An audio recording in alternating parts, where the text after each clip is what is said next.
너 학대를 당하지 아니하고도 학대하며 속이고도 속임을 당하지 아니하는 자여 화 있을진저. 내가 학대하기를 그치면 내가 학대를 당할 것이며 내가 속이기를 그치면 사람이 너를 속이리라. 여호와여 우리에게 은혜를 베푸소서.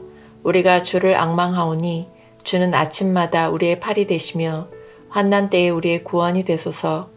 요란한 소리로 말미암아 민족들이 도망하며 주께서 일어나심으로 말미암아 나라들이 흩어졌나이다. 황충의 때같이 사람이 너희의 노량물을 모을 것이며 메뚜기가 뛰어오름같이 그들이 그 위로 뛰어오르리라.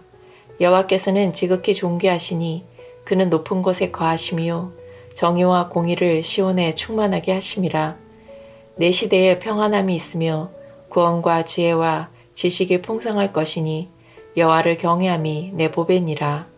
보라 그들의 용사가 밖에서 부르짖으며 평화의 사신들이 슬피 곡하며 대로가 황폐하여 행인이 끊어지며 대적이 죄악을 파하고 성읍들을 멸시하며 사람을 생각하지 아니하며 땅에 슬퍼하고 쇠잔하며 레바논은 부끄러워하고 마르며 사로는 사막과 같고 바산과 갈멜은 나뭇잎을 떨어뜨리는도다.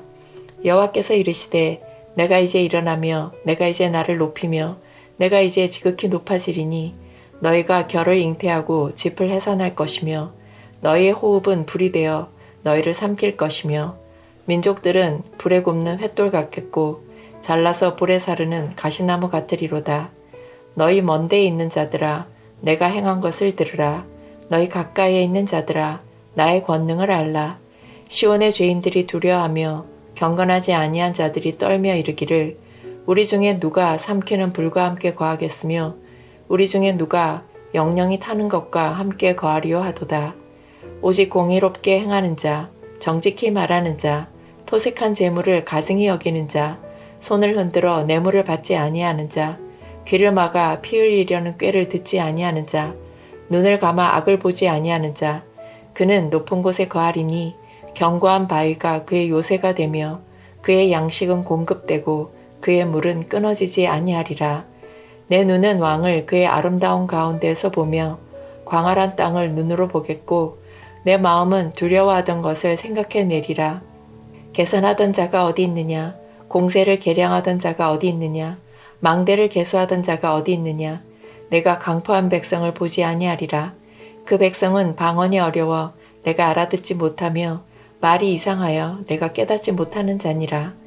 우리의 절기의 시온성을 보라. 내 눈이 안정된 처소인 예루살렘을 보리니 그것은 옮겨지지 아니할 장막이라.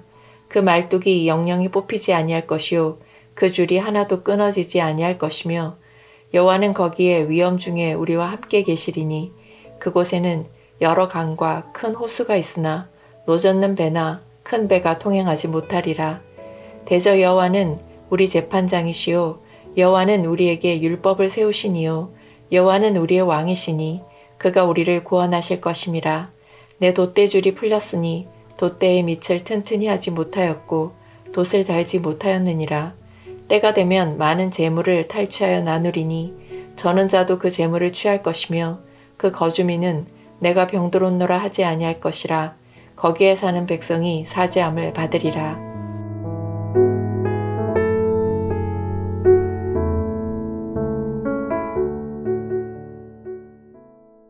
사람은 어려움을 만나면 길을 찾습니다. 더 좋은 방법을 찾고 도움을 줄 사람을 찾고 어떻게 하면 이 문제를 빨리 해결할 수 있을지를 계산합니다. 그런데 오늘 본문은 사람이 찾던 길이 모두 막힌 상황을 보여줍니다. 군사적인 방법도 실패하고 외교적인 방법도 실패합니다. 바로 그 자리에서 하나님께서 말씀하십니다. 내가 이제 일어나며. 이사야 33장은 아수르에 대한 심판의 말씀으로 시작합니다. 아수르는 강한 나라였습니다. 다른 나라를 학대하고 속이면서도 자신은 안전할 것처럼 행동했습니다. 그러나 하나님께서는 그 힘에도 끝이 있다고 말씀하십니다. 1절입니다. 너 학대를 당하지 아니하고도 학대하며 속이고도 속임을 당하지 아니한 자여 화 있을진저. 내가 학대하기를 그치면 내가 학대를 당할 것이며 내가 속이기를 그치면 사람이 너를 속이리라. 아무리 강해 보여도 아수르가 역사의 주인은 아닙니다. 하나님께서 정하신 한계를 넘어설 수 없습니다. 그런데 문제는 유다도 이런 강한 힘을 의지했다는 것입니다. 아수르가 두려워지자 하나님보다 애굽의 힘을 바라보았습니다. 조공을 보내고 외교적인 방법으로 문제를 해결하려 했습니다. 하지만 상황은 좋아지지 않았습니다. 7절에서는 용사들이 부르짖고 평화를 위해 보낸 사신들이 슬피웁니다. 8절에서는 길이 황폐해지고 사람들의 왕래가 끊어집니다. 조약도 깨졌습니다. 9절에서는 땅까지 시들어갑니다. 사람이 준비한 길이 하나씩 막힌 것입니다. 그때 유다의 입에서 새로운 기도가 나옵니다. 2절입니다. 여호와여 우리에게 은혜를 베푸소서. 우리가 주를 앙망하오니 주는 아침마다 우리의 팔이 되시며 환난 때에 우리의 구원이 되소서. 이전에는 애굽을 바라보았지만 이제 하나님을 바라봅니다. 자기 힘으로 살 길을 만들려고 했지만 이제 우리 팔이 되어 주십시오라고 기도합니다. 자기 방법으로 자신을 구하려 했지만 이제 우리의 구원이 되어 주십시오라고 고백합니다. 특별히 아침마다 우리의 팔이 되소서라는 말이 중요합니다. 오늘 필요한 힘을 오늘 하나님께 구하는 것입니다. 믿음은 내 인생의 모든 답을 미리 가지고 사는 것이 아닙니다. 오늘 하나님을 의지하는 것입니다. 내일을 완벽하게 통제하려 하기보다 오늘 나의 힘이 되어주시는 하나님을 바라보는 것입니다. 우리도 어려움을 만나면 먼저 방법을 찾습니다. 계획하고 준비하는 것이 잘못은 아닙니다. 문제는 그것이 하나님을 대신할 때입니다. 방법이 나의 왕이 되고 계산이 나의 왕이 되고 결국 내가 내 인생의 왕이 되려고 할 때입니다. 그런 유다를 향해서 하나님께서 10절에서 말씀하십니다. 여호와께서 이르시되 내가 이제 일어나며 내가 이제 나를 높이며 내가 이제 지극히 높아지리니. 이제라는 말이 3번 반복됩니다. 사람의 길이 다 끝난 것처럼 보이는 바로 그때 하나님의 이제가 시작됩니다. 우리는 빨리 움직여야 문제가 해결된다고 생각할 때가 많습니다. 그래서 기다리는 것을 힘들어합니다. 그러나 본문은 하나님께서 일어나시는 때가 있다는 것을 보여줍니다. 하나님께서 잠잠하신 것처럼 보인다고 해서 하나님께서 계시지 않는 것이 아닙니다. 하나님께서 일어나시는 순간이 있습니다. 그리고 하나님께서 일어나시면 인간이 자랑하는 것이 얼마나 허무한지가 드러납니다. 11절은 그들의 계획을 겨와 집에 비유합니다. 아무리 많은 생각을 하고 현실적인 방법을 찾았어도 하나님을 밀어낸 계획이라면 결국 아무것도 남지 않을 수 있습니다. 그런데 하나님께서 일어나시자 아수르의 죄만 드러나는 것이 아닙니다. 시온 안에 있는 사람들의 죄도 드러납니다. 14절에서 시온의 죄인들이 두려워합니다. 거룩하신 하나님 앞에서 자신들이 과연 괜찮은지를 묻게 된 것입니다. 이것이 중요합니다. 하나님이 우리 편이라고 말하면서 우리의 죄를 덮을 수는 없습니다. 하나님께서 가까이 오시면 다른 사람의 잘못만 보이는 것이 아니라 나의 모습도 보입니다. 저 사람이 문제입니다라고 말하기 전에 나는 하나님 앞에서 어떻게 살고 있는가를 물어야 합니다. 그래서 15절은 하나님을 경외하는 사람의 삶을 구체적으로 보여줍니다. 공의롭게 행동합니다. 정직하게 말합니다. 부당한 이익을 거절합니다. 뇌물을 받지 않습니다. 다른 사람을 해치는 일에 귀를 기울이지 않습니다. 악을 즐겨 바라보지 않습니다. 신앙은 예배 드릴 때만 나타나는 것이 아닙니다. 우리의 말과 돈과 손과 귀와 눈에서도 나타납니다. 하나님을 믿는다면 삶의 방향도 달라져야 합니다. 그러나 이것을 선한 행동으로 구원받는다는 뜻으로 이해해서는 안 됩니다. 이것은 구원의 원인이 아니라 구원받은 사람에게 나타나는 열매입니다. 하나님의 은혜가 우리 안에 들어오면 우리의 삶에도 변화가 나타납니다. 그리고 17절부터 본문의 분위기가 달라집니다. 내 눈은 왕을 그 아름다운 가운데서 보며 광활한 땅을 눈으로 보겠고, 이제 백성의 눈에 앗수르가 아니라 왕이 보입니다. 두려움 때문에 좁아졌던 현실만 보는 것이 아니라 광활한 땅을 바라봅니다. 18절과 19절에서는 자신들을 두렵게 했던 사람들이 사라집니다.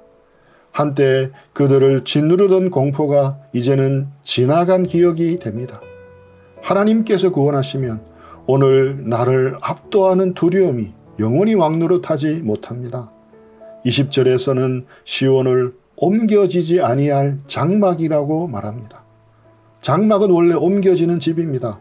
그런데 하나님께서 세우신 시온은 움직이지 않습니다. 말뚝이 뽑히지 않고 줄도 끊어지지 않습니다. 하나님께서 자기 백성에게 흔들리지 않는 안정을 주시는 것입니다. 그리고 22절에서 본문의 중심이 분명하게 나타납니다. 대저 여호와는 우리의 재판장이시오. 여호와는 우리에게 율법을 세우시니요. 여호와는 우리의 왕이시니 그가 우리를 구원하실 것임이라. 누가 우리의 삶을 판단하고 바르게 세우십니까? 여호와입니다. 누가 우리의 삶의 기준을 세우십니까? 여호와입니다. 누가 우리의 왕이십니까? 여호와입니다. 그리고 누가 우리를 구원하십니까? 여호와입니다. 유다의 문제는 앗수르가 너무 강하다는 것만이 아니었습니다. 하나님을 왕이라고 말하면서 실제로는 다른 힘을 왕처럼 의지했다는 것이 더 깊은 문제였습니다. 우리도 자신에게 물어야 합니다. 나는 하나님을 왕이라고 고백하면서 실제로는 무엇을 가장 의지하고 있습니까? 무엇이 무너지면 내 인생도 끝났다라고 생각합니까? 무엇을 잃을까 두려워서 사람을 붙들고 상황을 내 뜻대로 움직이려 합니까? 그것이 내가 하나님보다 더 의지하는 것은 아닌지 돌아볼 필요가 있습니다. 그런데 이사야 33장은 여기서 끝나지 않습니다. 마지막 24절은 이렇게 말씀합니다. 그 거주민들은 내가 병들었노라 하지 아니할 것이라. 거기 사는 백성이 사죄함을 받으리라. 본문의 마지막은 앗수르의 패배가 아닙니다. 안전한 성도 아닙니다. 마지막에 남는 말은 사죄함을 받으리라입니다. 유다의 가장 깊은 문제는 앗수르가 아니라 죄였기 때문입니다. 적이 사라져도 하나님과의 관계가 깨어져 있다면 완전한 구원이 아닙니다. 그래서 하나님께서는 환경만 바꾸시는 데서 멈추지 않으십니다. 자기 백성의 죄를 용서하시고 다시 하나님과 함께 살게 하십니다. 우리도 어려움이 생기면 상황부터 바뀌기를 원합니다. 막힌 길이 열리고 문제가 없어지기를 바랍니다. 그러나 오늘 본문은 더 깊은 구원을 보여줍니다. 하나님은 우리의 환경만 바꾸시는 분이 아닙니다. 우리의 왕이 되십니다. 우리의 죄를 보게 하시고 삶의 방향을 바꾸시며 죄를 용서하시고 하나님과 함께 살아가게 하십니다. 그러므로 사람의 길이 끝나는 것이 언제나 끝은 아닙니다. 오히려 그 자리에서 우리의 진짜 왕이 누구신지를 볼 수 있습니다. 내 힘으로 해결할 수 없을 때 여호와여 우리에게 은혜를 베푸소서라고 기도를 시작할 수 있습니다. 오늘 모든 문제의 답을 미리 다 가지고 있을 필요는 없습니다. 아침마다 우리의 팔이 되소서라고 기도하며 오늘 하나님을 의지하면 됩니다. 그리고 기억해야 합니다. 여호와는 우리의 왕이시니 그가 우리를 구원하실 것입니다. 내 계산보다 하나님을 신뢰하십시오. 두려움 때문에 다른 것을 왕으로 만들지 마십시오. 하나님 앞에서 우리의 삶을 돌아보고 오늘도 우리의 팔이 되어주시는 하나님을 바라보십시오. 사람의 길이 끝난 자리에서도 우리의 왕이신 하나님은 여전히 일하시며 자기 백성을 구원하십니다. 오늘 들은 말씀 가지고 잠잠히 묵상하며 기도하며 주님과 교제하는 시간 가지겠습니다.